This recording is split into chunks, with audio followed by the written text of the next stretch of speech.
The most obvious problem you're going to have if you're sucked out into space is a lack of oxygen. Space is a nearly perfect vacuum, meaning there's not much gas to breathe in, let alone breathable O2. So if you find yourself aboard some space disaster, then you clearly should hold your breath and try to claw your way to safety, right? Wrong. That would actually be almost instantly fatal for you. As we mentioned, space is an almost perfect vacuum, and if you tried to hold your breath, you would be pitting your own chest muscles against the strength of space itself, and that's a fight you're gonna lose. The oxygen in your lungs will immediately expand and rupture your lungs, being released into the circulatory system and ripped out of your chest, along with large parts of your now shredded lung tissues. So instead of holding your breath, you want to breathe out as completely as possible and make sure your lungs are empty. Don't worry, your brain will continue to remain conscious for about 15 seconds, and you can survive up to 2 minutes with little risk of permanent damage. With no atmospheric pressure squeezing down on your body, the next thing to happen will be the vaporization of water in your body.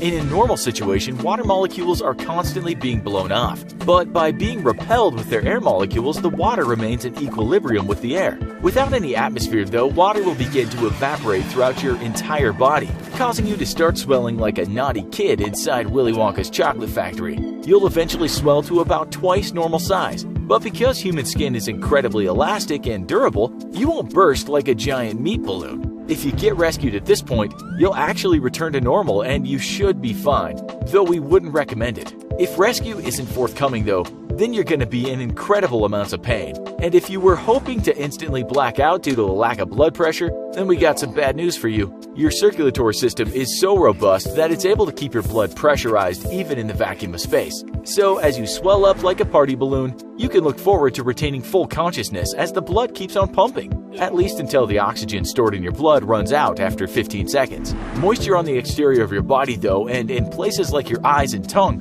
will immediately begin to boil due to the lack of atmospheric pressure. Yet this isn't a hot type of boiling, but rather a very violent form of evaporation. So you won't cook yourself alive either. If you are ejected into space in direct line of sight of a star, then you can expect to receive an incredibly bad sunburn on whatever side of your body is facing that star, thanks to unfiltered solar radiation. Depending on how far you are from the star though, you might not receive enough heat to be seriously burnt. But if you went for a stroll outside the International Space Station's airlock with no spacesuit, you could expect a severe and very immediate sunburn. You'll likely also be bombarded by huge amounts of cosmic radiation, especially if you're outside the protective magnetosphere of a large planet. Our suggestion is to spin rapidly. That way you'll be crispy nice and evenly. We all know space is cold, roughly 2.7 Kelvin or negative 270 degrees Celsius or negative 455 degrees Fahrenheit. You'd probably expect that your corpse would then rapidly freeze without any protection, but actually, you could stay relatively warm for a pretty long amount of time. That's because your body and skin is a pretty excellent insulator. And because space is a vacuum, there's nothing to lose heat to via convection or conduction. Here on Earth, we're constantly surrounded by atmospheric gases, so when it gets cold, they're able to leach heat from our body and carry it away, making us cold. In space though, there's no medium to lose heat to, so your core body temperature would remain warm for a decent amount of time. Once you're dead though, well, you're not going to change much for a long time. On Earth, we decompose as we're eaten up by the bacteria inside of us, billions of tiny, hungry little life forms just waiting to eat you alive that keeps your body in constant check throughout your immune system. But once that immune system fails, those bacteria finally have their chance to turn you into a buffet, and they gorge themselves while rapidly procreating. Think about that next time you buy some probiotic yogurt. You're just making those little bacteria stronger, and they're patiently waiting for your immune system to slip up so they can eat you from the inside out.